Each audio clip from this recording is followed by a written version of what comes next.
ವಿದ್ಯಾರ್ಥಿಗಳೇ, ಇಂದು ನಾವು 9ನೇ ತರಗತಿ ದೈಹಿಕ ಶಿಕ್ಷಣ ವಿಭಾಗದಲ್ಲಿ ತಾತ್ವಿಕ ವಿಷಯದಲ್ಲಿ ಅಧ್ಯಾಯ 9 ಯಾವುದು? ಸಾಮಾಜಿಕ ಆರೋಗ್ಯ. ಈ ಅಧ್ಯಾಯದ ಬಗ್ಗೆ ಇವತ್ತು ನಾವು ತಿಳ್ಕೊತೀರಾ ಹಿಂಗೆ? ರೈಟ್. ಹಾಗಾದ್ರೆ ಸಾಮಾಜಿಕ ಆರೋಗ್ಯ ಅಂದ್ರೆ ಏನು? ಸಾಮಾಜಿಕ ಆರೋಗ್ಯ ಹಂಗೆ ಜನರಲ್ ಆಗಿ ಏನು ಗೊತ್ತಿದ್ವಿ ಅದನ್ನ ಹೇಳಿ. ಎಲ್ಲರೂ ಆರೋಗ್ಯವಾಗಿರಲಿ. ಪ್ರಾಣಿ ಆ ಕಡೆ ಹಿಡಿಯಿರಿ. ಏನೋ ಎಲ್ಲರೂ ಆರೋಗ್ಯವಾಗಿರುವುದೇ ಸಾಮಾಜಿಕ. ಎಲ್ಲರೂ ಆರೋಗ್ಯದಿಂದ ಇರೋದಕ್ಕೆ ಸಾಮಾಜಿಕ ಆರೋಗ್ಯ ಅಂತೀವಿ. ಗುಡ್, ಓಕೆ, ಇದು ಕೂಡ ಒಂದು. ಮತ್ತೆ ಮತ್ತೆ ಯಾರು ಹೇಳ್ತೀರಾ ಸಾಮಾಜಿಕ ಆರೋಗ್ಯ ಅಂದ್ರೆ? ಅವ್ರು ಹೇಳೋದು ಸರಿ ಇದೆ ನೋಡ್ರಿ. ಸಾಮಾಜಿಕ ಆರೋಗ್ಯ ಅಂದ್ರೆ ಏನು? ಸಮಾಜದಲ್ಲಿರುವಂತಹ ಎಲ್ಲ ಜನರ ಆರೋಗ್ಯವನ್ನು ಕಾಪಾಡ್ಕೊಂಡು ಹೋಗೋದು. ಅದು ಹೇಗೆ? ಈ ವೈಯಕ್ತಿಕ ಆರೋಗ್ಯ ಅಂದ್ರೆ ನಮ್ಮ ಆರೋಗ್ಯ ಅಂತ ಹೇಳ್ಬೋದು ಅಲ್ವಾ? ಒಂದು ಕುಟುಂಬದ ಆರೋಗ್ಯ ಅಂದ್ರೆ ಒಂದು ಕುಟುಂಬ, ಒಂದು ಮನೆಯಲ್ಲಿರುವಂತಹ ಒಂದು ಕುಟುಂಬ ಸದಸ್ಯರ ಆರೋಗ್ಯ ಅಂತ ಹೇಳ್ಬೋದು. ಈಗ ಸಮಾಜದ ಆರೋಗ್ಯ ಎಲ್ಲರೂ ಬಂದ್ರು ತಾನೆ. ಒಂದು ಸಮಾಜ ಅಂದ್ರೆ ಎಲ್ಲರೂ ಕೂಡ ಬಂದರು, ಇಡೀ ಊರಿನ ನಾಯಕರು ಎಲ್ಲರೂ ಕೂಡ ಬಂದರು. ಎಲ್ಲರೂ ಕೂಡ ಅವರ ಸಾಮಾಜಿಕ ಆರೋಗ್ಯದ ಬಗ್ಗೆ ತಿಳ್ಕೊಂಡ್ರೆ ಯಾವುದೇ ಸಮಸ್ಯೆಗಳು, ಯಾವುದೇ ರೋಗ ರುಜಿನಗಳು ಯಾವುದನ್ನು ಕೂಡ ಸಮಾಜದಲ್ಲಿ ಬಾಧಿಸಲ್ಲ ಅಂತೇಳಿ. ಈಗ ನಿಮಗೆ ಗೊತ್ತಿರಂಗೆ ಎಷ್ಟೆಲ್ಲ ರೋಗಗಳು ಬಂದವು. ಉದಾಹರಣೆ ಕೊರೋನಾ ಬಂತು. ಕೊರೋನಾದಲ್ಲಿ ಇರೋಬರೋರೆಲ್ಲ ಹೋಗ್ಬಿಟ್ರು ಭಯದಿಂದ ಅಲ್ವಾ? ಜ್ವರ ಬರಂಗಿಲ್ಲ, ಅದೇ ಕೋವಿಡ್ ಪಾಸಿಟಿವ್ ಅಂತ ಬರ್ತಿತ್ತು. ತುಂಬ ಜನ ಭಯಪಟ್ಟೆ ಆಸ್ಪತ್ರೆಯಲ್ಲಿ ಬೇರೆಯವರೆಲ್ಲ ಸಾಯೋದನ್ನ ನೋಡಿ ಅವರು ಕೂಡ ಎಷ್ಟೋ ಜನ ಇದೇ ಕೂಡ ಸತ್ತೋಗ್ಬಿಟ್ರು ಅಲ್ವಾ? ಅವೆಲ್ಲ ಮಾರಕ ಕಾಯಿಲೆಗಳು, ಮಾರಕ ರೋಗಗಳು ಅಂತೇಳಿ ರೋಗಗಳಿಂದ ನಾವು ಕರಿತೀವಿ ಅಲ್ಲ. ಅಂದ್ರೆ ಅದು ಹೆಂಗೆ ಬಂತು? ಒಬ್ರಿಗೆ ಕೆಮ್ಮಿದ್ರೆ ಸಾಕು ಮತ್ತೊಬ್ರಿಗೆ ಬಂದ್ಬಿಡೋದು. ಮತ್ತೊಬ್ಬ ಕೋವಿಡ್ ಇರುವಂಥ ವ್ಯಕ್ತಿ ಉಸಿರಾಡಿದ್ರೆ ಸಾಕು, ಆ ಉಸಿರಾಟ ತಗೊಂಡ್ರೆ ಮತ್ತೊಬ್ರಿಗೆ ಬರುವಂಥದ್ದು. ಅದೇ ರೀತಿ ತಾನೆ ಗಾಳಿಯ ಮುಖಾಂತರ ಅದು ಬಂತು. ಅದು ಸಮಾಜ ಪೂರ ಆವರಿಸ್ಕೊಂಡ್ಬಿಡ್ತು ತಾನೆ. ಇಡೀ ವಿಶ್ವದಾದ್ಯಂತ ಕೂಡ ಆವರಿಸ್ಕೊಂತು. ಅಷ್ಟೆಲ್ಲ ಸಮಸ್ಯೆಗಳು ಬಂದವು. ಅಂದ್ರೆ ಪ್ರತಿಯೊಬ್ಬ ಸಮಾಜದಲ್ಲಿರುವಂತಹ ಪ್ರತಿಯೊಬ್ಬ ನಾಗರಿಕರು ಕೂಡ ಆರೋಗ್ಯದ ಬಗ್ಗೆ ತಿಳುವಳಿಕೆಯನ್ನ ತಿಳ್ಕೊಂಡ್ಬಿಟ್ರೆ ಬೇರೆ ಅವಶ್ಯಕತೆನೇ ಇಲ್ಲ. ಯಾವುದೇ ಟ್ರೀಟ್ಮೆಂಟ್ನ ಅವಶ್ಯಕತೆನೇ ಬೇಡ. ತಿಳುವಳಿಕೆ ಇಂಪಾರ್ಟೆಂಟ್ ಅಲ್ವಾ? ಅವರಲ್ಲಿ ಆ ತಿಳುವಳಿಕೆ ಮೌಲ್ಯಗಳು ಬೇಕು. ಹೆಂಗೆ? ಸಮಾಜಕ್ಕೂ ನನಗೂ ಏನು ಸಂಬಂಧನಪ್ಪ? ನಾನೊಬ್ಬ ಚೆನ್ನಾಗಿದ್ಬಿಟ್ರೆ ಸಾಕು, ಸಮಾಜ ಹೆಂಗಾದ್ರೂ ಇರಲಿ ಅಲ್ವಾ? ಬೇರೆ ಹೆಂಗಾದ್ರೂ ಇರಲಿ. ಈಗ ನೀವು ಶಾಲೆಗೆ ಬರ್ತೀರಾ, ಉದಾಹರಣೆ ಶಾಲೆಗಳೆಲ್ಲ ಬರ್ತಿದ್ದಿರ್ತಾನೆ. ಈಗ ನನಗೇನೋ ಏನಾದರೂ ಒಂದು ರೋಗ ಇದೆ, ನನಗೇನೋ ಯಾವುದಾದ್ರೂ ಒಂದು ರೋಗ ಇದೆ ಅನ್ಕೊಂಡ್ರಿ, ನಾನು ಇಲ್ಲಿ ಬರ್ತೀನಿ. ಈಗ ನನಗೆ ಇರುವಂಥ ರೋಗ ನಿಮಗೆಲ್ಲ ಬರ್ತಾನೆ. ಈಗ ನೀವು ಎಷ್ಟೇ ಕ್ಲೀನ್ ಆಗಿರ್ರಿ, ನಾನು ಇಲ್ಲಿ ಕೂತಿರ್ತೀನಿ, ನಿಮ್ಮ ಜೊತೆ ಮಾತಾಡ್ತೀನಿ, ಕೆಮ್ತಿರ್ತೀನಿ, ಅವೆಲ್ಲ ಈಗ ಬರ್ತಾನೆ, ಸೀನ್ತೀನಿ. ಅದರ ಮುಖಾಂತರ ಕೂಡ ನೀವು ಎಷ್ಟೇ ಚೆನ್ನಾಗಿದ್ರು ಕೂಡ ನಿಮಗೆ ಬರುವಂಥ ಚಾನ್ಸಸ್ ಜಾಸ್ತಿ ಇರುತ್ತೆ. ಹಾಗಾಗಿ ಪ್ರತಿಯೊಬ್ಬರು ಕೂಡ, ಇಡೀ ಸಮಾಜದಲ್ಲಿರುವಂಥ ಪ್ರತಿಯೊಬ್ಬರು ನಾಗರಿಕರು ಕೂಡ ಈ ಆರೋಗ್ಯದ ಬಗ್ಗೆ ತಿಳುವಳಿಕೆಯನ್ನು ಹೊಂದಿರಬೇಕಾಗತ್ತೆ. ಅವಾಗ ಏನಾಗುತ್ತೆ? ಯಾವುದೇ ಸಮಸ್ಯೆಗಳು, ರೋಗಗಳು ಬರಲ್ಲ. ಬಂದು ಕೂಡ ಅದನ್ನು ತಡೆಗಟ್ಟುತ್ತೆ. ಅಷ್ಟರಲ್ಲಿ ನಮ್ಮ ದೇಹ ರೋಗ ನಿರೋಧಕ ಶಕ್ತಿಯನ್ನು ಹೆಚ್ಚಿಸ್ಕೊಂಡಿರುತ್ತೆ. ಅರ್ಥ ಆಗತ್ತಾ? ಕೆಲವೊಬ್ರು ಹೇಳ್ತೀರಾ, ಈಗ ಉದಾಹರಣೆ ಊರುಗಳಲ್ಲಿ ಈಗ ನೋಡ್ತೀರಾ, ಹೆಣ್ಮಕ್ಳು ಕಸ ಹೊಡಿತಾರೆ, ಇವ್ರು ಮನೆಯಿಂದ ತಗೊಂಡೋಗಿ ಪಕ್ಕದ ಮನೆ ಹತ್ರ ಬಿಟ್ಬಿಡೋದು. ನೋಡಿದ್ದೀರಾ? ಮಾಡ್ತಾರಲ್ಲ, ಮನೇಲಿ ಮುಸ್ರಿ ಇರುತ್ತೆ, ಮುಸ್ರಿ ತಗೊಂಡೋಗಿ ಅವ್ರ ಜಾಗದಲ್ಲಿ ಹಾಕ್ಬಿಡೋದು. ಈಗ ನಮ್ಮನೆ ಮುಂದೆ ಹಾಕೊಳ್ಳಲ್ಲ, ಏನು ಮಾಡ್ತೀವಿ? ತಗೊಂಡೋಗಿ ಪಕ್ಕದ ಮನೆಯವ್ರಿಗೆ ಹಾಕೋದು. ಅದು ಏನು? ಅದು ಸಾಮಾಜಿಕ ಆರೋಗ್ಯದಿಂದ ನಾವು ಕಾಪಾಡ್ಕೊಳ್ಳಿಕ್ಕೆ ಸಾಧ್ಯ ಇಲ್ಲ ಅಲ್ವಾ? ಅವುಗಳಿಗೆ ಸಂಬಂಧಪಟ್ಟಂಥ ಜಾಗದಲ್ಲಿ ಈ ಕಸ ಹೊಡಿತೀವಿ ಅಂದರೆ ಆ ಕಸನ ಎಲ್ಲ ಹಾಕಬೇಕು, ಅಲ್ಲೇ ಆಗಬೇಕು. ಅದಕ್ಕಂತಾನೆ ಗಾಡಿಗಳು, ಪಂಚಾಯತಿ ವ್ಯಾಪ್ತಿಯಿಂದ ಗಾಡಿಗಳೆಲ್ಲ ಬರ್ತಾವಲ್ವಾ? ಆ ಗಾಡಿಗಳಿಗೆ ಹಸಿ ಕಸ ಮತ್ತು ಒಣ ಕಸವನ್ನು ಡಿವೈಡ್ ಮಾಡಿಬಿಟ್ಟು ಹಾಕ್ರಿ ಅಂತೇಳಿ. ಯಾಕೆ ಹೇಳಿ? ಸಮಾಜದ ಆರೋಗ್ಯವನ್ನು ಕಾಪಾಡುವ ದೃಷ್ಟಿಯಿಂದ ಈ ರೀತಿಯ ಯೋಜನೆಗಳನ್ನು ಸರ್ಕಾರ ತಂದಿರೋದನ್ನು ನಾವು ಕಾಣ್ತೀವಿ ಇಲ್ಲ? ನಾನು ಅದಕ್ಕೆ ಹೇಳ್ತಿರೋದು, ಒಂದು ಸಮಾಜದ ಆರೋಗ್ಯ ಕಾಪಾಡ್ಕೋಬೇಕಾದ್ರೆ, ಚೆನ್ನಾಗಿರ್ಬೇಕಾದ್ರೆ ಸಮಾಜದಲ್ಲಿರುವಂಥ ಪ್ರತಿಯೊಬ್ಬ ನಾಗರಿಕನ ಜವಾಬ್ದಾರಿ, ಕರ್ತವ್ಯ. ಅದಕ್ಕೆ ಸಂಬಂಧಪಟ್ಟಂತೆ ಅಗತ್ಯವಾದಂತಹ ಜ್ಞಾನ ಬೇಕು. ಜ್ಞಾನ ಬೇಕಾನೆ ಅಂದರೆ ತಿಳುವಳಿಕೆ. ಹೆಂಗೆ? ಈಗ ನಾನು ಹೇಳಿದೆ, ಉದಾಹರಣೆ ಕಸದ ಹೇಳಿದೆ, ಮತ್ತೊಬ್ಬರ ಮನೆ ಹತ್ರ ತಗೊಂಡು ಹೊಡೆದ್ರೆ ಏನಾಗುತ್ತೆ? ಅದು ಕೂಡ ನಾವು ಸಮಾಜದ ಸ್ವಾಸ್ಥ್ಯವನ್ನು ಹಾಳು ಮಾಡ್ದಂಗೆ. ನನ್ನ ಮನೆ ಕಸ ತಗೊಂಡೋಗಿ ಮತ್ತೊಬ್ಬರ ಮನೆ ಹತ್ರ ಹಾಕಿದ್ರೆ ಏನಾಗುತ್ತೆ? ಅದು ತೊಂದರೆನೇ ತಾನೆ. ಏನು ಅವ್ರಿಗೆ ಸೊಳ್ಳೆ ಅವ್ರಿಗೆ ಅಷ್ಟೇ ಕಚ್ಚುತ್ತಾ? ಇಲ್ಲ ತಾನೆ. ನಾವು ಪಕ್ಕದಲ್ಲಿ ತಿಂತೀವಿ, ಅದರಿಂದ ನಮಗೂ ಕೂಡ ತೊಂದರೆ ಬರುತ್ತೆ. ಹಾಗಾಗಿ ಅದನ್ನು ಎಲ್ಲಿ ಹಾಕಬೇಕು, ಹೇಗೆ ಹಾಕಬೇಕು ಅನ್ನೋದ್ರ ಬಗ್ಗೆ ಏನು ಮಾಡಬೇಕು, ಜ್ಞಾನ ಬೇಕು, ಅಂದರೆ ತಿಳುವಳಿಕೆ ಬೇಕು ಅಲ್ವಾ, ಅಗತ್ಯವಾದಂಥ ಜ್ಞಾನ ಬೇಕು. ಅದರ ಜೊತೆ ರೂಢಿಗಳನ್ನು ಮಾಡ್ಕೊಂಡಿರ್ಬೇಕಾಗುತ್ತೆ, ಒಳ್ಳೆಯ ರೂಢಿಗಳು. ನಾವು ಕಸವನ್ನು ನಾನು ಹೇಳಿದೆ ವಿಲೇವಾರಿ ಯಾವ ರೀತಿ ಮಾಡಬೇಕು ಏನಂತೇಳಿ ಅಲ್ವಾ. ವಿಲೇವಾರಿ ಅಂದರೆ ಮತ್ತೊಂದು ಕಡೆ ಎಲ್ಲಿ ಹಾಕಬೇಕು, ಏನು ಹಸಿ ಕಸ ಒಣ ಕಸವನ್ನು ಎರಡನ್ನೂ ಕೂಡ ಡಿವೈಡ್ ಮಾಡಿ ಹಾಕುವಂಥದ್ದು, ಇವುಗಳನ್ನೆಲ್ಲ ನಾವು ಏನು ಮಾಡಬೇಕು, ರೂಢಿ ಮಾಡ್ಕೊತ ಹೋಗ್ತಿರ್ಬೇಕು. ರೈಟ್. ಈಗ ಉದಾಹರಣೆ ನಮ್ಮ ಅವ್ರ ಮನೆ ಮುಂದೆ ಬಿದ್ದಿದೆ ಏನಾದರೂ ಒಂದು ಗಲೀಜಿದ್ರೆ ಏನು ಅವ್ರಿಗೆ ಸಂಬಂಧಪಟ್ಟಿದೆ ಅಂತೇಳಿ ಅನ್ಕೋಬಾರ್ದು. ಅದಕ್ಕೆ ಸಂಬಂಧಪಟ್ಟರು ಯಾರಿಗೂ ಕೂಡ ಅದನ್ನು ಏನು ಮಾಡಬೇಕು, ಸ್ವಚ್ಛಗೊಳಿಸಬೇಕು. ಅವಾಗ ಏನಾಗುತ್ತೆ, ಎಲ್ಲರ ಸ್ವಾಸ್ಥ್ಯ ಉತ್ತಮವಾಗಿ ರೂಪುಗೊಳ್ಳುತ್ತೆ.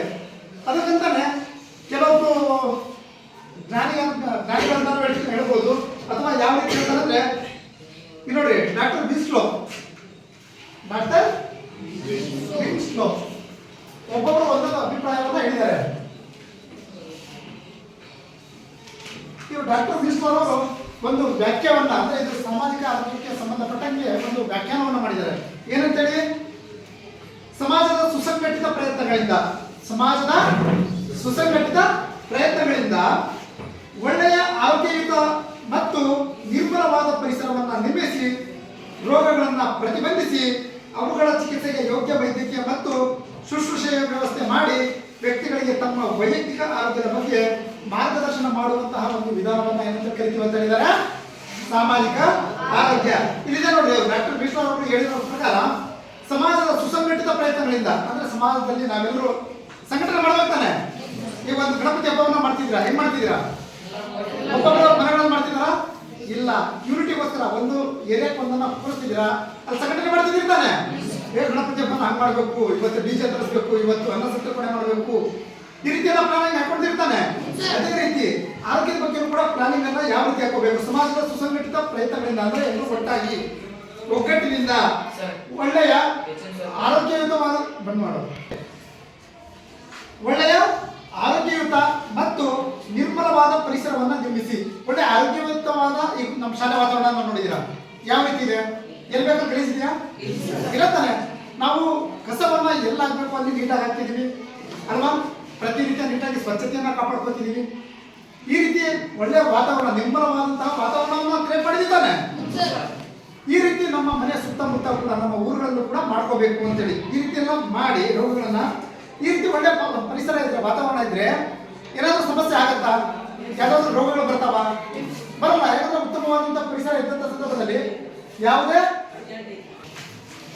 ಡಾಕ್ಟರ್ ವಿಟ್ಲರ್ ಅವರು ಈಗ ಅವ್ರು ಹೇಳಿರುವಂತ ಪ್ರಕಾರ ಸಮಾಜದ ಸುಸಂಘಟಿತ ಪ್ರಯತ್ನಗಳಿಂದ, ಅಂದ್ರೆ ಸಮಾಜದ ಎಲ್ಲಾ ನಾಗರಿಕರ ಪ್ರಯತ್ನಗಳಿಂದ ಒಳ್ಳೆಯ ಆರೋಗ್ಯಯುತ ಮತ್ತು ನಿರ್ಮಲವಾದ ಪರಿಸರವನ್ನು ನಿರ್ಮಿಸಿ, ಅಂದ್ರೆ ಒಳ್ಳೆಯ ಆರೋಗ್ಯಯುತವಾದ ಮತ್ತೆ ನಿರ್ಮಲವಾದಂತಹ ಪರಿಸರ ವಾತಾವರಣ, ನಮ್ಮ ಸುತ್ತಮುತ್ತಲ ವಾತಾವರಣವನ್ನ ನೀಟಾಗಿ ಇಟ್ಕೊಳ್ಳೋದು ಅಂತೇಳಿ, ಮತ್ತೆ ರೋಗಗಳನ್ನ ಪ್ರತಿಬಂಧಿಸಿ, ಅಂದ್ರೆ ಉತ್ತಮವಾದಂತಹ ಪರಿಸರ ಇತ್ತಂದ್ರೆ ಸಾಕು, ರೋಗಗಳು ತನ್ನಷ್ಟಕ್ಕೆ ತಾನೇ ಏನಾಗ್ತವೆ, ಕಡಿಮೆ ಆಗ್ತಾನೆ. ಈಗ ಆರೋಗ್ಯಯುತವಾದಂತ ನಾವು ಆಹಾರವನ್ನ ಸೇವನೆ ಮಾಡಿದ್ರೆ ಯಾವ್ದಾದ್ರು ಸಮಸ್ಯೆಗಳು ಬರ್ತಾವ, ಬಂದ್ರೂ ಕೂಡ ಅದು ಬಾಧಿಸಲ್ಲ, ತೊಂದರೆ ಕೊಡಲ್ಲ. ಯಾಕಂದ್ರೆ ನಮ್ಮ ದೇಹದಲ್ಲಿ ರೋಗ ನಿರೋಧಕ ಶಕ್ತಿ ಹೆಚ್ಚುತ್ತೆ, ಹಾಗಾಗಿ ಸಮಸ್ಯೆಗಳೇನಾಗ್ತವೆ ಅಲ್ಲಿ ಕಡಿಮೆ ಆಗ್ತವೆ ಅಂತೇಳಿ. ಅವು ಅಕಸ್ಮಾತ್ ಅದರ ಮೇಲೂ ಕೂಡ ಬಂದ್ರೆ ಅದಕ್ಕೆ ಉತ್ತಮ ರೀತಿಯಿಂದ ಚಿಕಿತ್ಸೆಯನ್ನ ಕೊಡಿಸಿ, ಟ್ರೀಟ್ಮೆಂಟ್ ಒಳ್ಳೆ ಚಿಕಿತ್ಸೆಯನ್ನ ಕೊಡಿಸೋದು ಮತ್ತು ಶುಶ್ರೂಷೆ ಅಂದ್ರೆ ಗೊತ್ತಾನೆ, ಅದು ಕೂಡ ಚಿಕಿತ್ಸೆ, ಇಂಜೆಕ್ಷನ್ ಟ್ರೀಟ್ಮೆಂಟ್ ಅವುಗಳನ್ನ ನೀಡಿ ಒಳ್ಳೆ ವ್ಯವಸ್ಥೆ ಮಾಡಿ ವ್ಯಕ್ತಿಗಳಿಗೆ ತಮ್ಮ ವೈಯಕ್ತಿಕ ಆರೋಗ್ಯದ ಬಗ್ಗೆ ಮಾರ್ಗದರ್ಶನ ಮಾಡೋದು. ಇದಷ್ಟೇ. ಈ ಎಲ್ಲ ನಾಗರಿಕರು ಒಗ್ಗಟ್ಟಾಗಿ ಸಮಾಜಕ್ಕಾಗಿ ಒಳ್ಳೆಯ ಪರಿಸರವನ್ನ ನಿರ್ಮಾಣ ಮಾಡಿ, ಅಂದ್ರೆ ಆರೋಗ್ಯಯುತವಾದಂತಹ ಪರಿಸರವನ್ನ ನಿರ್ಮಾಣ ಮಾಡಿಬಿಟ್ಟು ರೋಗ ಬರದಂತೆ ತಡೆಗಟ್ಟಿ ಅಕಸ್ಮಾತ್ ರೋಗಗಳು ಬಂದ್ರೂ ಕೂಡ ಅವುಗಳಿಗೆ ಚಿಕಿತ್ಸೆಯನ್ನ ಕೊಡಿಸೋದು ಡಾಕ್ಟರ್ ವಿಶ್ವರ ಪ್ರಕಾರ ಸಾಮಾಜಿಕ ಆರೋಗ್ಯ. ಗೊತ್ತಾಯ್ತಾ? ಅವ್ರೇನು ಹೇಳಿದ್ರು, ಸುಸಂಘಟಿತ ಪ್ರಯತ್ನಗಳಿಂದ, ಎಲ್ಲರ ಪ್ರಯತ್ನಗಳಿಂದ ಒಳ್ಳೆಯ ಆರೋಗ್ಯವನ್ನು ಕಾಪಾಡಿಕೊಳ್ಳಲಿಕ್ಕೆ ನಿರ್ಮಲವಾದಂತಹ ಪರಿಸರವನ್ನ ನಾವು ಸೃಷ್ಟಿ ಮಾಡಿ, ರೋಗಗಳು ಬಂದ್ರೆ ಅದನ್ನ ಪ್ರತಿಬಂಧಿಸಿ, ಅಂದ್ರೆ ಅದು ಬರದ ರೀತಿಯಲ್ಲಿ ತಡೆಗಟ್ಟಿ, ಅಕಸ್ಮಾತ್ ಬಂದ್ರೆ ಚಿಕಿತ್ಸೆ ಮುಖಾಂತರ ಅವುಗಳನ್ನೆಲ್ಲ ನಾವೇನ್ ಮಾಡ್ತೀವಿ, ನಿರ್ಣಾಮ ಮಾಡ್ತೀವಿ. ಈ ರೀತಿ ಮಾಡೋದ್ರಿಂದ ಸಮಾಜದ ಆರೋಗ್ಯವನ್ನು ನಾವೇನ್ ಮಾಡ್ಬೋದು, ಕಾಪಾಡ್ಬೋದು. ಇದನ್ನ ಯಾರು ಹೇಳಿರೋದು? ಡಾಕ್ಟರ್ ವಿನ್ಸ್ಲೋ. ನಂತರದಲ್ಲಿ ಇನ್ನೊಬ್ರು ಹೇಳ್ತಾರೆ ಡಾಕ್ಟರ್ ಯಾರು? ಡಾಕ್ಟರ್ ಬ್ರೋಕಿಂಗ್ ಅಂತಾನೆ. ಡಾಕ್ಟರ್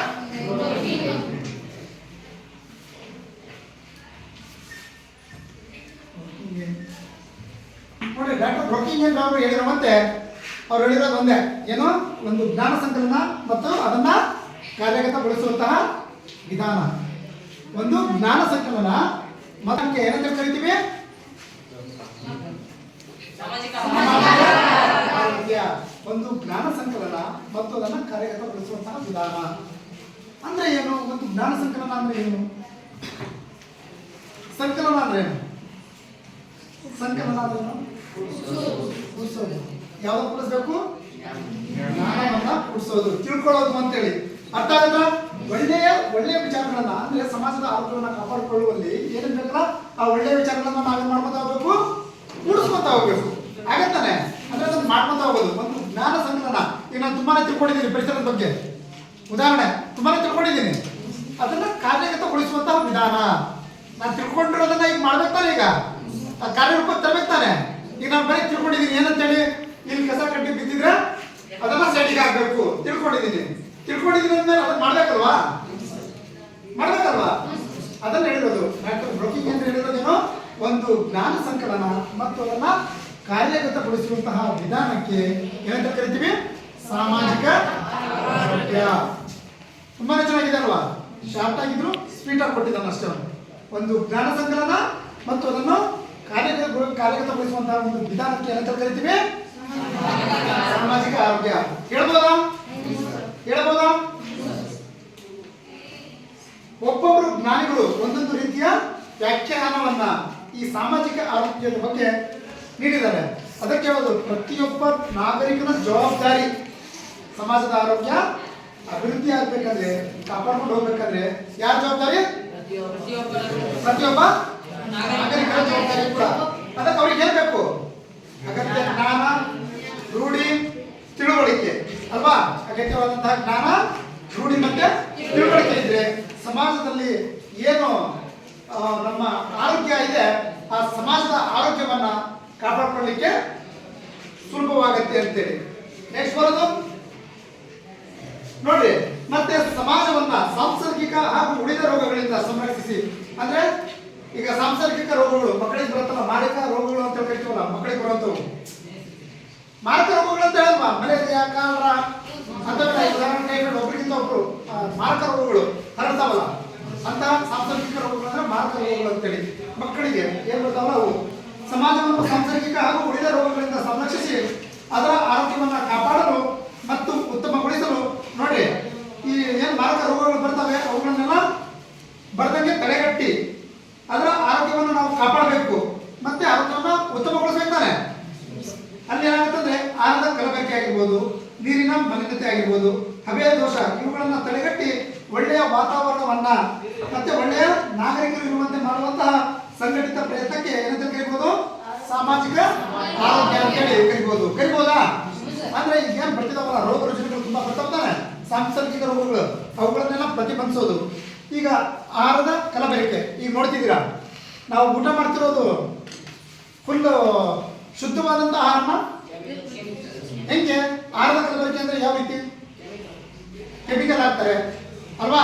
ಈಗ ಯಾವುದೇ ಒಂದು ನಾವು ಹೊಲಗಳಲ್ಲಿ ಈಗ ನಾವು ಬಿತ್ತನೆ ಮಾಡಿ ಅದನ್ನ ತೆಗೆಯುವಷ್ಟರಲ್ಲಿ ಎಷ್ಟು ಸಲ ಔಷಧಿಗಳನ್ನ ಸಿಂಪಡಣೆ ಮಾಡ್ತೀವೋ ನಮ್ಗೇನೋ ಗೊತ್ತಿಲ್ಲ. ಒಂದು ಇನ್ನ ನೀವು ನೋಡ್ತಿದ್ದೀರಾ, ಈಗ ಭತ್ತಕ್ಕೂ ಅಷ್ಟೇ ನೆನಪಿದ್ರೆ ನೀವು ಏನು ಅಕ್ಕಿನಲ್ಲಿ ರೆಡಿಯಾಗಿ ಬರುತ್ತಲ್ಲ, ಆಲ್ಮೋಸ್ಟ್ ಪಂಜಾಬಲ್ಲಿ ತಾನೇ ಅತಿ ಹೆಚ್ಚಿನ ಬೆಳೆಯೋದು ಭತ್ತವನ್ನ. ಅಲ್ಲಿ ಏನು ಕೀಟನಾಶಕಗಳನ್ನ ಸಿಂಪಡಣೆ ಮಾಡ್ತಾರಲ್ಲ, ಇದಕ್ಕೆ ಔಷಧಿಗಳನ್ನ ಹೊಡಿತಾರಲ್ಲ, ಆ ಔಷಧಿಗಳು ಏನದಾವಲ್ಲ ಅದು ಕ್ಯಾನ್ಸರ್ ಕಾರಕ.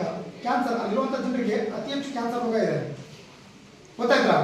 ಅದಕ್ಕೆ ಸಿಂಪಡಣೆ ಮಾಡುವಂಥ ಆ ಕೆಮಿಕಲ್ಸ್ ಇಂದ ಕ್ಯಾನ್ಸರ್ ರೋಗ ಉಲ್ಬಣವಾಗ್ತಿದೆ ಎಲ್ಲ ಕಡೆ. ಈಗ ಅದಕ್ಕೂ ಕೂಡ ಫುಲ್ ಕೆಮಿಕಲ್ಸ್ ಹೊಡೆದು ಹಾಕಿರ್ತಾರೆ. ಈಗ ನೋಡ್ತಿದ್ದೀವಿ ಪ್ಲಾಸ್ಟಿಕ್ ಅಕ್ಕಿ ಬಂದಿದೆ ಅಂತೇಳಿ, ನೋಡ್ತಿದ್ರೆ ಇಲ್ಲ, ಕೇಳಿದ್ರೆ ಇಲ್ಲ, ಪ್ಲಾಸ್ಟಿಕ್ ಅಕ್ಕಿ. ಈ ಅಕ್ಕಿಯಲ್ಲಿ ಅಂದ್ರೆ ಕಲಬೆರಕೆ, ಯಾವ ರೀತಿ ಕಲಬೆರಕೆಯನ್ನ ಮಾಡ್ತಿದ್ದಾರೆ ಅಂತೇಳಿ. ಈಗ ಹಿಂದೆ ಬೆಲ್ಲವನ್ನು ಮಾಡ್ತಿದ್ರು, ಯಾವ್ದು ಮಾಡ್ತಿದ್ರು? ಬೆಲ್ಲವನ್ನ ರೆಡಿ ಮಾಡ್ತಿದ್ರು ಕಬ್ಬಿಂದ, ಅದು ಗಾಣದಲ್ಲಿ ಅದನ್ನ ನೀಟಾಗಿ ರೆಡಿ ಮಾಡ್ತಿದ್ರು ತಾನೆ. ಅವಾಗ ಕಪ್ಪು ಬೆಲ್ಲನೇ ಜಾಸ್ತಿ ಇರ್ತಿತ್ತು. ಇವತ್ತು ಕಲರ್ಫುಲ್ ಬೆಲ್ಲಗಳು ಸಿಗ್ತಿದಾವೆ ನಿಮಗೆ. ಹೇಗೆ? ಕೆಮಿಕಲ್ಸ್ಗಳನ್ನ, ಅದರಲ್ಲಿ ಕೆಮಿಕಲ್ಸ್ಗಳನ್ನ ಹಾಕಿ ಏನ್ ಮಾಡ್ತಿದ್ದಾರೆ? ಕಲಬೆರಕೆ ಎಲ್ಲದರಲ್ಲೂ ಕೂಡ ನಾವು ಏನೇ ತಿಂದ್ರೂ ಕೂಡ ಕಲಬೆರಕೆ. ಯಾಕಂದ್ರೆ ಈಗ ಪ್ರತಿನಿತ್ಯ ಬೆಲ್ಲವನ್ನ ಎಲ್ಲರೂ ಕೂಡ ಮನೆಗಳಲ್ಲಿ ಟೀ ಮಾಡ್ಲಿಕ್ಕೆ ಅಂತೇಳಿ ಬಳಸ್ತಾರೆ ಅಲ್ವಾ. ಪ್ರತಿನಿತ್ಯ ನಾವು ಏನ್ ಮಾಡ್ತಿದೀವಿ, ಅದನ್ನ ವಿಷವನ್ನ ತಗೋತಿದೀವಿ, ಅದರಿಂದ ನೂರಾರು ಕಾಯಿಲೆಗಳು ಸಾಧಿಸಿದ ನಮಗೆ. ನಾವೇ ತಾನೇ ಮಾಡ್ತಿದೀವಿ. ನಾವು ಲಾಭಕ್ಕಾಗಿ, ಹಣದ ಆಸೆಗಾಗಿ ಏನ್ ಮಾಡ್ತಿದ್ವಿ, ಆಹಾರದ ಕಲಬೆರಕೆಯನ್ನ ಮಾಡ್ತಿರೋದನ್ನ ನೋಡ್ತೀವಿ. ಇವತ್ತು ನಾವು ಸೇವನೆ ಮಾಡ್ತಿರುವಂತಹ ಆಹಾರ ಕೂಡ ಸಂಪೂರ್ಣವಾಗಿ ಕಲಬೆರಕೆ. ಅವುಗಳಿಂದ ನಮಗೆ ಸಮಸ್ಯೆ ಆಗ್ತಾ ತಾನೆ, ಆರೋಗ್ಯದ ಮೇಲೆ ನೂರಾರು ದುಷ್ಪರಿಣಾಮಗಳನ್ನ ಬೀರ್ತಿರೋದನ್ನ ಕಾಣ್ತೀವಿ. ಅದಕ್ಕೆ ನಮ್ಮಲ್ಲಿ ಇವತ್ತು ಒಂದು ಸ್ವಲ್ಪ ಜ್ವರ ಬಂದ್ರೆ ಸಾಕು, ಹಿಂದೆ ನೆನಪಿರಲಿ, ಜ್ವರ ಇವತ್ತು ಬಂತಂದ್ರೆ ನಾಳೆ ಅಷ್ಟು ಇಡ್ತಿರಲಿಲ್ಲ. ಹಿಂದೆ ಜ್ವರ ಬರ್ತಿತ್ತು, ಒಂದೇ ದಿನಕ್ಕೆ ಎಲ್ಲೂ ಇಡ್ತಿರಲಿಲ್ಲ. ಇವತ್ತು ಬರೀ ಒಂದು ನಾರ್ಮಲ್ ಜ್ವರ ಬಂದ್ರು ಕೂಡ ಒಂದೊಂದು ವಾರ ನಾವು ಏನ್ ಮಾಡ್ತಿದ್ವಿ, ಬೆಡ್ ರೆಸ್ಟ್ ಮಾಡ್ತಿದ್ವಿ. ಅಂದ್ರೆ ನಮ್ಮ ದೇಹ ಏನಾಗಿದೆ, ಸಂಪೂರ್ಣವಾಗಿ ರೋಗ ನಿರೋಧಕ ಶಕ್ತಿಯನ್ನು ಉತ್ಪಾದನೆ ಮಾಡುವಲ್ಲಿ ವಿಫಲವಾಗ್ತಿದೆ. ಕಾರಣ ನಾವು ಪ್ರತಿನಿತ್ಯ ಮಾಡ್ತಿರುವಂತಹ ಆಹಾರ ಸೇವನೆ ಆಗಿರ್ಬೋದು, ದೈಹಿಕ ಚಟುವಟಿಕೆಗಳಲ್ಲಿ ಪಾಲ್ಗೊಳ್ತಿಲ್ಲ, ಅದು ಒಂದಾಗಿರ್ಬೋದು ಅಲ್ವಾ. ವ್ಯಾಯಾಮಗಳನ್ನು ನಾವು ಮಾಡ್ತಿಲ್ಲ. ಇದರಿಂದ ಏನಾಗ್ತಿದೆ, ನಮ್ಮ ದೇಹ ರೋಗ ನಿರೋಧಕ ಶಕ್ತಿಯನ್ನ ಕಡಿಮೆಗೊಳಿಸಿದೆ. ರೈಟ್. ನೆಕ್ಸ್ಟ್ ನೀರಿನ ಮಲಿನತೆ. ನೀರಿನ ಮಲಿನತೆ ಅಂದ್ರೆ ಏನು ಬರುತ್ತೆ, ನೀರು ಯಾವ ರೀತಿ ಮಲಿನವಾಗ್ತಿದೆ,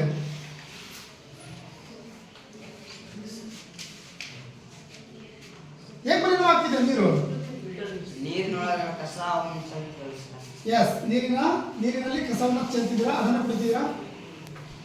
ಬೇರೆ ಈಗ ಡ್ಯಾಮು ಅಲ್ಲೆಲ್ಲ ಅವು ಫ್ಯಾಕ್ಟ್ರಿ ಕಸ. Very good. ನೋಡ್ರಿ, ಈಗ ನೀರಿಲ್ಲ, ನದಿ ಹರಿತಿದೆ ಅಲ್ವಾ, ಮಳೆ ಹರಿತಿದೆ ತಾನೆ.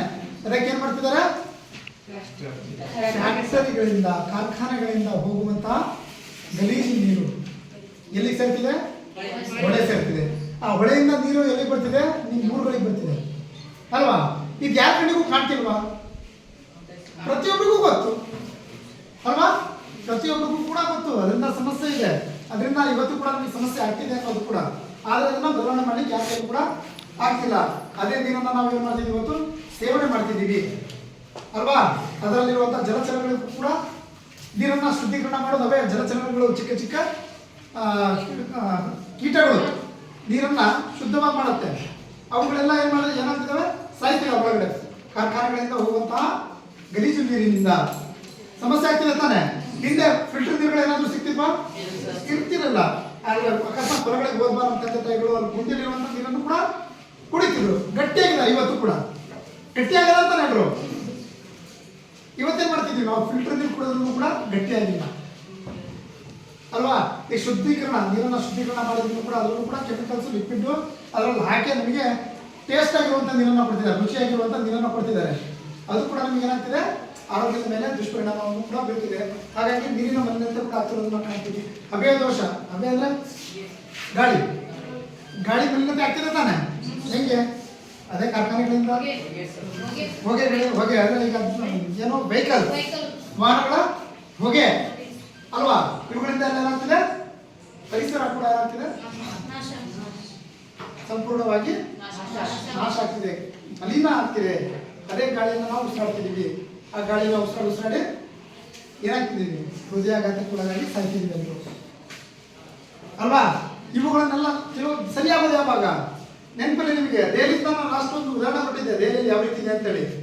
ಅವರು ಗಾಳಿ, ಶುದ್ಧವಾದ ಗಾಳಿನ ಸೇವನೆ ಮಾಡಲಿಕ್ಕೆ ಗಂಟೆಗೆ ಅಷ್ಟಷ್ಟು ದುಡ್ಡು ಕೊಟ್ಟು ಶುದ್ಧವಾದ ಗಾಳಿನ ತಗೋತಿದ್ದಾರೆ. ಅರ್ಥ ಆಗ್ತಿದ್ಯಾ? ಈಗ ಹೋಟೆಲ್ಗಳಲ್ಲಿ ಊಟ ಸಿಗತ್ತಲ್ಲ, ಹಂಗೆ ಒಂದು ಶುದ್ಧವಾದ ಗಾಳಿ ಬೇಕಂದ್ರೆ ಅದಕ್ಕೆ ಒಂದು ಪ್ರದೇಶವನ್ನ ಒಂದು ರೆಡಿ ಮಾಡಿಬಿಟ್ಟು ಅಲ್ಲಿ ಶುದ್ಧವಾದ ಗಾಳಿ ಬೇಕಾ ಅಷ್ಟು ದುಡ್ಡು ಕೊಡಬೇಕು, ಹೋಗ್ಬಿಟ್ಟು ಶುದ್ಧವಾದ ಗಾಳಿನ 1 ಗಂಟೆ ಸೇವನೆ ಮಾಡ್ಬೇಕು, ಅರ್ಧ ಗಂಟೆ 1 ಗಂಟೆ ಬರಬೇಕು ಅಂತ ಪರಿಸ್ಥಿತಿ ಇವತ್ತು ಕ್ರಿಯೇಟ್ ಆಗಿದೆ. ಯಾರು ಮಾಡ್ಕೊತೀವಿ ಇವೆಲ್ಲ? ನಾವೇ, ಮನುಷ್ಯರೆಲ್ಲ. ಪ್ರತಿಯೊಂದು ಕೆಟ್ಟ ಕೆಲಸಗಳಿಗೆ ಮೂಲ, ಪ್ರತಿಯೊಂದು ರೋಗಗಳಿಗೆ ಮೂಲ ಮನುಷ್ಯನೇ. ನಾವು ಮಾಡ್ತಿರೋದನ್ನ ನಾವೇ ಅನುಭವಿಸ್ತಿದ್ದೀವಿ ಅಲ್ವಾ. ಯಾಕೆ, ಆಡಂಬರದ ಜೀವನ, ಹಣದ ವ್ಯಾಮೋಹ, ಇವುಗಳಿಗೆ ಬಿದ್ದು ಮನುಷ್ಯ ಆಸ್ತಿ ಮಾಡಬೇಕು, ದುರಾಸೆ. ಅದರಿಂದ ಏನಾಗ್ತಿದೆ, ಸಂಪೂರ್ಣವಾಗಿ ಇಡೀ ಸಮಾಜನೇ, ನಾಗರಿಕರು ಹಾಳಾಗ್ತಿರೋದನ್ನ ಕಾಣ್ತಿದ್ದೀವಿ. ರೈಟ್. ಇವುಗಳನ್ನೆಲ್ಲ ಏನ್ ಮಾಡ್ಬೇಕಂತ ಹೇಳ್ತಿದ್ದಾರೆ ನೋಡಿ. ಆಹಾರದ ಕಲಬೆರಕೆ, ನೀರಿನ ಮಲಿನತೆ, ಹಬೆಯ ದೋಷ, ಇವುಗಳನ್ನ ತಡೆಗಟ್ಟಿ ಒಳ್ಳೆಯ ವಾತಾವರಣದಲ್ಲಿ ಒಳ್ಳೆಯ ನಾಗರಿಕರು ಇರುವಂತೆ ಮಾಡುವಂತ ಕೆಲಸವನ್ನು ನಾವೆಂತ ಕರಿಬಹುದು, ಸಾಮಾಜಿಕ ಆರೋಗ್ಯ ಅಂತ ಕರಿಬಹುದು ಅಂತ ಹೇಳ್ತಾರೆ ಅಲ್ವಾ. ನೆಕ್ಸ್ಟ್, ಸಾಮಾಜಿಕ ಆರೋಗ್ಯವನ್ನು ಕಾಪಾಡುವುದು ಪ್ರತಿಯೊಬ್ಬ ನಾಗರಿಕನ ಪ್ರತಿಯೊಬ್ಬ ನಾಗರಿಕನ ಕರ್ತವ್ಯ ತಾನೆ. ಒಬ್ಬೊಬ್ಬರು ಮಾಡಿದ್ರೆ ಆಗಲ್ಲ. ಸಮಾಜದಲ್ಲಿರುವಂತ ಊರಲ್ಲಿರುವಂತ ಪ್ರತಿಯೊಬ್ಬ ನಾಗರಿಕರು ಕೂಡ ಇದು ನನ್ನ ಜವಾಬ್ದಾರಿ, ಪರಿಸರವನ್ನ ಕಾಪಾಡೋದು ನನ್ನ ಜವಾಬ್ದಾರಿ ಅಂತ ಬಂದ್ಬಿಟ್ರೆ ತನ್ನಷ್ಟಕ್ಕೆ ತಾನೇ ಯಾವುದೇ ರೋಗನೂ ಬರಲ್ಲ, ಏನು ಬರಲ್ಲ. ಬಂದು ಕೂಡ ಅದು ನಮಗೆ ಯಾವುದೇ ಸಮಸ್ಯೆ ಮಾಡಲ್ಲ. ನೆಕ್ಸ್ಟ್ ಉತ್ತಮ ಸಾಮಾಜಿಕ ಆರೋಗ್ಯವನ್ನು ಹೊಂದಲು ಈ ಕೆಳಗಿನ ಕೆಲವೊಂದು ರೂಢಿಗಳನ್ನ ಮಾಡಬೇಕಾಗತ್ತೆ. ಕೆಲವೊಂದು ರೂಢಿಗಳನ್ನ ಯಾವ ರೀತಿ ಈಗ ನಾವೆಲ್ಲರೂ ತಿಳ್ಕೋಬೇಕು. ಆರೋಗ್ಯಕರವಾದಂತಹ ಸಮಾಜವನ್ನು ನಾವು ಕಟ್ಟಬೇಕಂದ್ರೆ ಕೆಲವೊಂದು ರೂಢಿಗಳನ್ನ ನಾವು ಅಷ್ಟೇ ಅಲ್ಲ, ಊರಲ್ಲ ಇರೋರು ಅಷ್ಟೇ ಅಲ್ಲ, ನಮ್ಮ ದೇಶದಲ್ಲಿರೋರು ಎಲ್ಲರೂ ಪ್ರತಿಯೊಬ್ಬರು ಕೂಡ ಅದನ್ನ ತಿಳ್ಕೋಬೇಕು ಅಂತೇಳಿ ಕಂಡಲ್ಲಿ ಉಳಬೇಕು. ಯಾಕೆ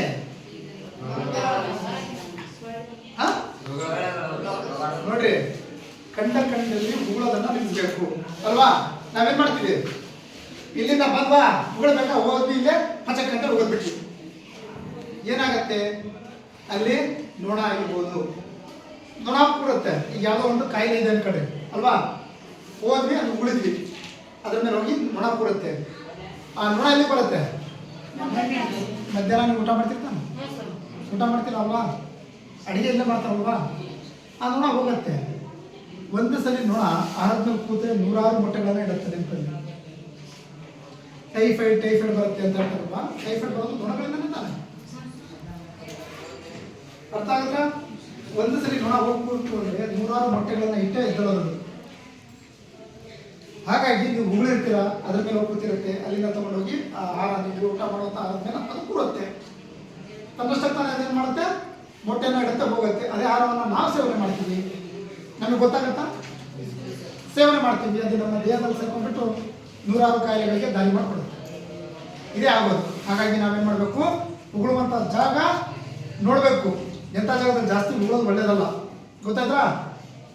ಒಂದು ದೂರ ಎಲ್ಲಾದ್ರೂ ದೂರ ಹೋಗಿ ಒಂದು ಏನು ಹೇಳ್ತೀವಿ ಅದನ್ನ, ಹೊರಗಡೆನೆ ಬಿಸಿಲು ಬೀಳುವಂಥ ಜಾಗ ಜಾಸ್ತಿ ಬೀಳುತ್ತಲ್ಲ ಅಂಥ ಜಾಗಗಳಲ್ಲಿ ಉಗುಳಿದ್ರೆ ಏನಾಗುತ್ತೆ, ಆ ಬಿಸಿಲಿನ ಸೂರ್ಯನ ಕಿರಣಗಳಿಂದ ಅದರಲ್ಲಿರುವಂಥ ಕೀಟಗಳು ಬ್ಯಾಕ್ಟೀರಿಯಾಗಳು ಸಾಯ್ತವೆ, ಸಮಸ್ಯೆ ಆಗಲ್ಲ. ರೈಟ್? ಹಾಗಾಗಿ ನಾವೇನು ಮಾಡಬೇಕು, ಕಂಡಲ್ಲಿ ಚೆನ್ನಾಗಿ ಉಗುಳಬೇಕು. ರೈಟ್. ಮತ್ತೆ ಮಲಮೂತ್ರ ವಿಸರ್ಜನೆಗಳನ್ನ ಮಾಡ್ತೀರಾ? ಏನ್ ಮಾಡ್ತೀರಾ? ಶೌಚಾಲಯಗಳಲ್ಲಿ ಅದನ್ನ ಬಳಸಬೇಕು ಅಂತೇಳಿ ಶೌಚಾಲಯಗಳನ್ನ ಬಳಸಬೇಕು. ಮಲಮೂತ್ರ ವಿಸರ್ಜನೆಗಳನ್ನ ಶೌಚಾಲಯಗಳಲ್ಲಿ ಮಾಡಬೇಕು. ಬರೀ ಮಾಡಿ ಬರೋದಷ್ಟೇ ಅಲ್ಲ, ಮಾಡಿದ್ಮೇಲೆ ನೀರನ್ನ ಹಾಕಬೇಕು, ಸ್ವಚ್ಛತೆಯನ್ನ ಕಾಪಾಡಬೇಕು ಅಲ್ವಾ? ಇಲ್ಲ ಅಂದ್ರೆ ಈಗ ನೋಡ್ತೀವಿ, ಪಬ್ಲಿಕ್ ಶೌಚಾಲಯಗಳಲ್ಲಿ ಗೌರ್ಮೆಂಟ್ ಬಸ್ ಸ್ಟಾಪ್ಗಳಲ್ಲಿ ಇರ್ತವೆ, ಸರ್ಕಾರಿ ಬಸ್ಸು ನಿಲ್ದಾಣಗಳಲ್ಲಿ ಅಲ್ಲಲ್ಲೇ ಶೌಚಾಲಯಗಳು ಇರ್ತಾವೆ. ನೋಡಿದಿರಾ? ಒಳಗಡೆ ಹೋಗಕ್ಕಾಗಲ್ಲ. ಮಾಡೋದು ಯಾರು? ನಾವೇ ತಾನೆ. ನಾವೇ ಒಂದು ಅಲ್ಲಿ ನೀರಿರಲ್ಲ, ಇಲ್ಲ ನೀರಿದ್ರೂ ಕೂಡ ನಾವು ಹಾಕಲ್ಲ. ಸಮಸ್ಯೆಗಳು ಯಾರಿಂದ ಆಗ್ತಿರೋದು? ನಮ್ಮಿಂದ ಆಗ್ತಿದೆ. ಹಾಗಾಗಿ ನಾವು ಇದ್ರ ಬಗ್ಗೆ ತಿಳುವಳಿಕೆ ಇರಬೇಕು. ನಾವು ಶೌಚಾಲಯಗಳಲ್ಲಿ ಹೋಗಿ ನೋಡಿ, ನಾವು ಶೌಚಾಲಯಗಳಲ್ಲಿ ಹೋಗಿ ಏನ್ ಮಾಡಬೇಕು, ಮಲಮೂತ್ರ ವಿಸರ್ಜನೆ ಮಾಡಬೇಕು, ಅಲ್ಲಿನ ಸ್ವಚ್ಛತೆಯನ್ನ ಕಾಪಾಡಬೇಕು ಅಂತೇಳಿ. ನೆಕ್ಸ್ಟ್ ವಿವಿಧ ಸಾಂಸರ್ಗಿಕ ರೋಗಗಳು ನಾನು ಹೇಳಿದಾಗೆ ಸೊಳ್ಳೆ ಆಗಿರ್ಬೋದು, ತಿಗಣೆ, ನೊಣ ಮುಂತಾದವುಗಳನ್ನ ನಾಶಗೊಳಿಸಿ ಸ್ವಚ್ಛವಾದ ಪರಿಸರ ಹೊಂದಬೇಕು. ಸ್ವಚ್ಛವಾಗಿಟ್ಬಿಟ್ರೆ ಸುತ್ತಮುತ್ತ ಇರೋ ನೀರು ನಿಲ್ದಂಗೆ, ನಿಮ್ಮ ಮನೆ ಮುಸರೆ ಹೊರಗಡೆ ಚೆಲ್ದಂಗೆ ಇದ್ಬಿಟ್ರೆ ಈ ನೊಣ, ಸೊಳ್ಳೆ ಇವು ಯಾವುದು ಕೂಡ ಬರಲ್ಲ. ಅರ್ಥ ಆಗುತ್ತಾ? ಹಾಗಾಗಿ ಅವುಗಳನ್ನೆಲ್ಲ ದೂರ ಅಂದ್ರೆ ನಿಮ್ಮ ಮನೆಯಿಂದ ಬೇರೆ ಮನೆ ಮುಂದೆ ಅಲ್ಲ, ಅಲ್ಲಿ ಸುತ್ತಮುತ್ತ ಎಲ್ಲಿರಬಾರ್ದು. ಅದಕ್ಕಂತ ಒಂದು ಯಾವುದಾದ್ರೂ ಒಂದು ಪ್ರದೇಶ ಇರುತ್ತೆ, ಆ ಸ್ಥಳದಲ್ಲಿ ಹಾಕೋದು ಉತ್ತಮ ಅಂತೇಳಿ. ನೆಕ್ಸ್ಟ್ ಉದ್ಯಮಗಳಿಂದ ಅಥವಾ ವಾಹನಗಳಿಂದ ನೀರು, ಶಬ್ದ, ಹವೆ ಮಲಿನವಾಗದಂತೆ ಕ್ರಮ ತೆಗೆದುಕೊಳ್ಳುವುದು ಅತ್ಯಗತ್ಯವಾಗಿದೆ. ಉದ್ಯಮಗಳಿಂದ ಅಂದ್ರೆ ಫ್ಯಾಕ್ಟರಿಗಳಿಂದ, ಕಾರ್ಖಾನೆಗಳಿಂದ, ವಾಹನಗಳಿಂದ ಏನ್ ಬರ್ತಿದಾವಲ್ಲ ಹೊಗೆ ಮತ್ತೆ ನೀರು, ಗಲೀಜು, ಅವುಗಳನ್ನೆಲ್ಲ ನಾವು ಬರದ ರೀತಿಯಲ್ಲಿ ತಡೆಗಟ್ಟಬೇಕು. ಅದಕ್ಕೆ ಪ್ರತ್ಯೇಕವಾದಂತಹ ಗುಂಡಿಗಳನ್ನ ಅವರು ನಿರ್ಮಾಣ ಮಾಡ್ಕೊಂಡ್ಬಿಟ್ಟು ಅಲ್ಲಿ ಹೋಗೋದನ್ನ ಮಾಡಬೇಕು. ನದಿಗೆ ಹೋಗಿ ಸೇರಕ್ಕೆ ಮಾಡಬಾರ್ದು. ಕಾರ್ಖಾನೆಗಳ ನೀರು, ಗಲೀಜು ನೀರು ಇರ್ತಲ್ಲ, ಅದೆಲ್ಲ ಕುಡಿಯುವಂತ ನೀರಿಗೆ ಅದು ಟಚ್ಚೆ ಆಗಬಾರ್ದು. ಆ ರೀತಿ ನಾವೇನ್ ಮಾಡಬೇಕು, ಕಾಪಾಡ್ಕೋಬೇಕು.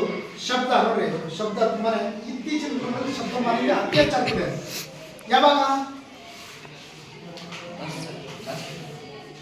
ವಾಹನಗಳ ದಟ್ಟಣೆ ಅಲ್ವಾ, ಪ್ಲಸ್ ಈಗ ಡಿಜೆ ಬಂದ್ಬಿಟ್ಟಿದೆ.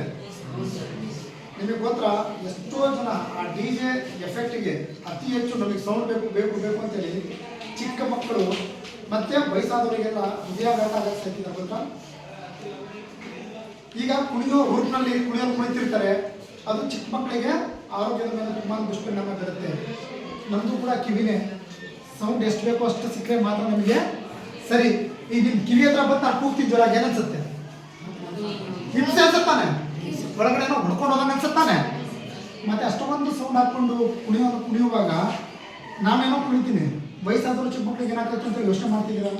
ನಿಮ್ಮ ಮನೆಗಳೆಲ್ಲ ಚಿಕ್ಕ ಮಕ್ಳಿಗೆ ಬಿಟ್ಟರೆ ನೀವು ಆ ಕೆಲಸ ಮಾಡ್ತೀರಾ? ಮಾಡ್ಬಾರ್ತಾನೆ. ಹಾಗಾಗಿ ಶಬ್ದ ಮಾಲಿನ್ಯ ಕೂಡ ತುಂಬಾ ಕೆಡ್ದು. ಆದಷ್ಟು ಅವುಗಳನ್ನು ಕೂಡ ನಾವು ಅವಾಯ್ಡ್ ಮಾಡಬೇಕು, ತಿಳ್ಕೋಬೇಕು. ಅಷ್ಟೇ ಬೇಕು, ಅಷ್ಟೇ ಸೌಂಡ್ ಬೇಕು, ಏನು ಎತ್ತ ಹಂಗೆ ಹೇಳ್ಬಾರ್ದು. ಆ ರೀತಿ ಮಾಡ್ತಿದ್ದೀರಾ? ತಮಟೆ ಹಿಂದೆ ಬಡಿತಿದ್ರು, ನೆನಪಿದೆಯಾ? ತಮಟೆ ಅವುಗಳನ್ನ ಬಡಿಯುವಾಗ ಮೈಯೆಲ್ಲ ರೋಮಾಂಚನ ಆಗ್ತಿತ್ತು. ರೀಸನ್ ಏನು ಗೊತ್ತಾ? ಅದು ಚರ್ಮದಿಂದ ಮಾಡ್ತಿದ್ರು. ಆ ಚರ್ಮ ಅಲ್ಲಿ ಮಾಡಿದಾಗ ನಮ್ಮ ಚರ್ಮಕ್ಕೆ ಸ್ಪರ್ಶ ಉಂಟಾಗ್ತಿತ್ತು. ಹಾಗಾಗಿ ನಮಗೂ ಕೂಡ ಮೈ ಒಂಥರ ಆ ತಮಟೆ ಸೌಂಡ್ ಬಂತಂದ್ರೆ ತಕ್ಷಣ ಕಿವಿಯಲ್ಲಿ ಎರಡು ರೆಡಿ ಆಗ್ತಾನೆ. ಆ ಚರ್ಮ ಬರೆದಾಗ ನಮ್ಮ ಚರ್ಮ ಆಕ್ಟಿವ್ ಆಗುತ್ತೆ. ಆದರೆ ಇವತ್ತು ಡಿಜೆ ಸೌಂಡ್ ಹಾಕೊಂಡ್ಬಿಟ್ಟು ಮತ್ತಷ್ಟು ಬೇಕು, ಮಜಾನೇ ಸಿಗಲ್ಲ. ಮಜಾ ಮಾಡಬೇಕಂತ ಇವತ್ತು ಆಡಂಬರ ಮಾಡಕ್ಕೆ ಹೋಗ್ತಿದ್ದಾರೆ. ಅದರಿಂದ ಸಮಸ್ಯೆಗಳು ಏನಾಗ್ತಿದ್ದಾವೆ? ಹೆಚ್ಚಾಗ್ತಾ ಹೋಗ್ತಿದ್ದಾವೆ ಅಂತಾನೆ. ನೆಕ್ಸ್ಟ್, ಸುತ್ತಮುತ್ತಲ ಪರಿಸರದಲ್ಲಿ ಯಾವುದಾದರೂ ಸಾಂಸರ್ಗಿಕ ರೋಗಗಳು ಕಂಡು ಬಂದಲ್ಲಿ, ಯಾವುದಾದ್ರೂ ಒಂದು ರೋಗಗಳು, ಮಾರಕ ರೋಗಗಳು ಏನಾದರೂ ಕಂಡು ಬಂದ್ರೆ, ಎಲ್ಲಿ ನಾವಿರುವಂತಹ ಸುತ್ತಮುತ್ತಲ ಪ್ರದೇಶದಲ್ಲಿ ಏನಾದರೂ ಮಾರಕ ರೋಗಗಳು ಏನಾದರೂ ಕಂಡು ಬಂದ್ರೆ ತಕ್ಷಣ ಏನ್ ಮಾಡ್ಬೇಕು? ನಾವು ಯಾರಿಗೆ ಮಾಹಿತಿ ನೀಡಬೇಕು? ಹತ್ತಿರದಲ್ಲೇ ಇರುವಂತಹ ಆಸ್ಪತ್ರೆಗಳಾಗಿರ್ಬೋದು, ಆಶಾ ಕಾರ್ಯಕರ್ತೆಯರಾಗಿರ್ಬೋದು, ಅದಕ್ಕಂತಾನೆ ಸರ್ಕಾರ ನೇಮಕ ಮಾಡಿದೆ ಅಲ್ವಾ? ಆರೋಗ್ಯ ಕಾರ್ಯಕರ್ತರಾಗಿರ್ಬೋದು, ಇವರಿಗೆ ನಾವೇನು ಮಾಡಬೇಕು? ತಕ್ಷಣಕ್ಕೆ ಈ ರೀತಿ ಸಮಸ್ಯೆ ಆಗ್ತಿದೆ ಅಂತ ಹೇಳಿದ್ರೆ ಅದಕ್ಕೆ ತಕ್ಷಣ ಅವರು ಸ್ಪಂದಿಸಿ ಅದಕ್ಕೆ ಸೂಕ್ತವಾದಂತಹ ಚಿಕಿತ್ಸೆಯನ್ನ ನೀಡ್ತಾರೆ. ಹಾಗಾಗಿ ಇದರ ಬಗ್ಗೆ ಸಂಪೂರ್ಣವಾಗಿ ಎಲ್ಲರೂ ಇದಿರಬೇಕು, ಜ್ಞಾನ, ತಿಳುವಳಿಕೆ, ರೂಢಿ ಅಲ್ವಾ? ನೆಕ್ಸ್ಟ್ ಬರೋದು ಸಾಮಾಜಿಕ ಆರೋಗ್ಯದ ಅವಶ್ಯಕತೆ. ಸಾಮಾಜಿಕ ಆರೋಗ್ಯದ ಅವಶ್ಯಕತೆ ಯಾಕೆ ಬೇಕು ಅಂತೇಳಿ, ಸಾಮಾಜಿಕ ಆರೋಗ್ಯದ ಅವಶ್ಯಕತೆ ಯಾಕೆ ಬೇಕು? ಸಮಾಜದ ಪ್ರತಿಯೊಬ್ಬ ಸದಸ್ಯರ ಆರೋಗ್ಯದ ಮಟ್ಟವನ್ನು ಉತ್ತಮಗೊಳಿಸಿ ಕಾಪಾಡಿಕೊಂಡು ಬರುವುದು. ನೋಡ್ರಿ, ಈಗ ನಾನು ಹಿಂಗೆ ಹೇಳಿದ್ದೆ ಏನಂತೇಳಿ, ಇಡೀ ವಿಶ್ವದಲ್ಲಿ ಅತ್ಯಂತ ಶ್ರೀಮಂತ ವ್ಯಕ್ತಿ ಯಾರು ಅಂದ್ರೆ ಯಾರಿದ್ದೆ? ಆರೋಗ್ಯವಂತ ವ್ಯಕ್ತಿ ಮಾತ್ರ. ಗೊತ್ತಾಯ್ತಾ? 106 ಕೋಟಿ ಆಸ್ತಿ ಇದೆ ಅನ್ನೋ ದೊಡ್ಡ ಶ್ರೀಮಂತ ಅಲ್ಲ. ಉತ್ತಮವಾದಂತಹ ಆರೋಗ್ಯ ಯಾರು ಹೊಂದಿದಾನೋ ಅವನು ಅತ್ಯಂತ ದೊಡ್ಡ ಶ್ರೀಮಂತ. ಈಗ ಯಾಕಂದ್ರೆ ಎಷ್ಟು ಕೋಟಿ ದುಡ್ಡು ತಗೊಂಡು ಏನ್ ಮಾಡ್ತೀಯ? ಕೊರೋನಾ ಟೈಮಲ್ಲಿ ಎಷ್ಟೋ ಕೋಟ್ಯಾಧೀಶರು, ಸಾವಿರಾರು ಕೋಟಿ ಇದ್ದಂತ ಕೋಟ್ಯಾಧೀಶರು ಎಲ್ಲ ಸುತ್ತಬಿಟ್ರು. ದುಡ್ಡು ಏನಾದ್ರು ಮಾಡ್ತಾ? ಮತ್ತೆ ದುಡ್ಡಿನವರೆಲ್ಲ ಅದನ್ನ ಬದುಕಬಹುದಾಗಿದ್ದಾರ? ಅದಕ್ಕೆ ಹೇಳೋದು, ನಮಗೆ ಬೇಕಾಗಿರೋದೇನು? ಆರೋಗ್ಯ. ಆರೋಗ್ಯದ ಬಗ್ಗೆ ಪ್ರತಿಯೊಬ್ಬರು ಕೂಡ ಕಾಳಜಿ ಇರಬೇಕು. ಆರೋಗ್ಯ ಚೆನ್ನಾಗಿರ್ಬಿಟ್ರೆ ಸಾಕು. ನಮ್ಮ ಮನೆ ಪರಿಸರ, ನಮ್ಮ ಮನೆಗಳಲ್ಲಿ ಎಲ್ಲರೂ ಕೂಡ, ನಮ್ಮ ಕುಟುಂಬದಲ್ಲಿ ಎಲ್ಲ ಖುಷಿಯಾಗಿ ಪ್ರತಿನಿತ್ಯ ದಿನಗಳನ್ನ ಕಳಿತೀವಿ. ಗೊತ್ತಾಯ್ತಾ? ಆರೋಗ್ಯ ಸರಿ ಇಲ್ಲ ಅಂದ್ರೆ ಎಲ್ಲರೂ ಕೂಡ ಮಾನಸಿಕವಾಗಿ ಎಲ್ಲರೂ ಮಾನಸಿಕ ಒತ್ತಡಕ್ಕೆ ಒಳಗಾಗ್ತೀವಿ. ಮನೆಗಳಲ್ಲಿ ನೆಮ್ಮದಿ ಅನ್ನೋದೇ ಇರೋದಿಲ್ಲ ಅಂತೇಳಿ. ನೆಕ್ಸ್ಟ್, ಇದರಿಂದ ರೋಗಮುಕ್ತ ಸಮಾಜ ನಿರ್ಮಾಣ ಮಾಡ್ಬೋದು. ರೋಗಮುಕ್ತ ಸಮಾಜವನ್ನು ನಿರ್ಮಾಣ ಮಾಡ್ಬೋದಾನೆ. ಎಲ್ಲ ನಾಗರಿಕರು ಸಾಮಾಜಿಕ ಆರೋಗ್ಯದ ಬಗ್ಗೆ ಎಲ್ಲ ತಿಳ್ಕೊಂಡ್ಬಿಟ್ರೆ ಏನಾಗುತ್ತೆ? ರೋಗಮುಕ್ತ ಸಮಾಜ ತಾನಾಗೆ ನಿರ್ಮಾಣ ಆಗತ್ತೆ. ನೆಕ್ಸ್ಟ್, ಸಮಾಜದಲ್ಲಿ ಎಲ್ಲರೊಡನೆ ಶಾಂತಿ, ಪ್ರೀತಿ, ಸಹಬಾಳ್ವೆಯಿಂದ ಎಲ್ಲರೂ ಕೂಡ ನಾವೆಲ್ಲರೂ ಒಂದೇ ಅಂತೇಳಿ ಇರ್ಬೋದಲ್ವಾ? ನೆಕ್ಸ್ಟ್, ಸಂತೋಷದಾಯಕ ಆರೋಗ್ಯಯುತ ಜೀವನ ನಡೆಸಲು ಸಹಾಯ ಮಾಡುತ್ತದೆ. ಸಹಾಯ ಮಾಡುತ್ತಾ? ಸುಖವಾದಂತ ನೆಮ್ಮದಿಯ ಜೀವನವನ್ನ ಪ್ರತಿಯೊಬ್ಬರು ಕೂಡ ಏನ್ ಮಾಡ್ಬೋದು? ನಾವು ನಡೆಸ್ಕೊಂಡು ಸಮಾಜದಲ್ಲಿ ಎಲ್ಲರೊಡನೆ ಒಳ್ಳೆ ಬಾಂಧವ್ಯದಿಂದ ಜೀವನವನ್ನ ನಡೆಸ್ಬೋದಾ? ಹಿಂಗೆ. ಹಾಗಾಗಿ ನೀವು ಒಂದೇ ಒಂದು ತಿಳ್ಕೊಳ್ಳಿ, ಸಾಮಾಜಿಕ ಆರೋಗ್ಯ ಅಂದ್ರೆ ಅದನ್ನ ಕಾಪಾಡ್ಕೊಂಡು ಹೋಗ್ಬೇಕಂದ್ರೆ ಸಮಾಜದಲ್ಲಿರುವಂತಹ ಸಮಾಜವನ್ನ ಸಮಾಜ ಮುಚ್ಚಲ್ಲ. ಗೊತ್ತಾಯ್ತಾ?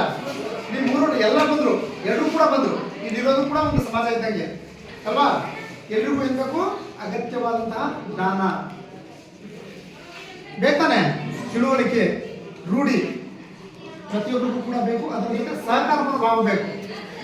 ಪ್ರತಿಯೊಬ್ಬ ಸಮಾಜದಲ್ಲಿರುವಂತಹ ಪ್ರತಿಯೊಬ್ಬ ನಾಗರಿಕನ ಸಹಕಾರ ಮನೋಭಾವನೆ ಇದ್ರೆ ಮಾತ್ರ, ಸಹಕಾರ ಇದ್ದರೆ ಮಾತ್ರ ಸಮಾಜದ ಆರೋಗ್ಯ ವೃದ್ಧಿ ಆಗಲಿಕ್ಕೆ ಸಾಧ್ಯ. ಗೊತ್ತಾಯ್ತಾ?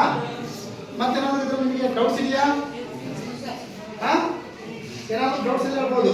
ನೋಡಿ, ನಿಮ್ಮ ತರಗತಿಯಲ್ಲಿ ಮತ್ತು ಶಾಲೆಯ ಆವರಣದಲ್ಲಿ ಸಾಮಾಜಿಕ ಆರೋಗ್ಯದ ಚಟುವಟಿಕೆಗಳನ್ನು ಕೈಗೊಂಡು ಪರಿಸರವನ್ನು ಸಂರಕ್ಷಿಸುವುದು. ನಮ್ಮ ಶಾಲೆಯ ಪರಿಸರ ಉತ್ತಮವಾಗಿದೆ, ತುಂಬಾ ಉತ್ತಮವಾಗಿದೆ ಅಲ್ವಾ? ಇದನ್ನೆಲ್ಲ ನಿರಂತರ ಮಾಡಿರೋದು. ಇದು ಮಾಡ್ದಂಗೆ ನಿಮ್ಮ ಮನೆಗಳ ಸುತ್ತಮುತ್ತ ಕೂಡ ಮಾಡ್ಕೊಂಡ್ಬಿಟ್ರೆ ಯಾವುದೇ ರೋಗ ರುಜಿನಗಳು ಉಲ್ಬಣವಾಗಲ್ಲ. ರೈಟ್? ಗೊತ್ತಾಯ್ತಾ? ಮತ್ತಿದ್ರಲ್ಲಿ ಏನಾದ್ರು ಡೌಟ್ಸ್ ಇದೆಯಾ? ಏನಿಲ್ವಾ? ರೈಟ್.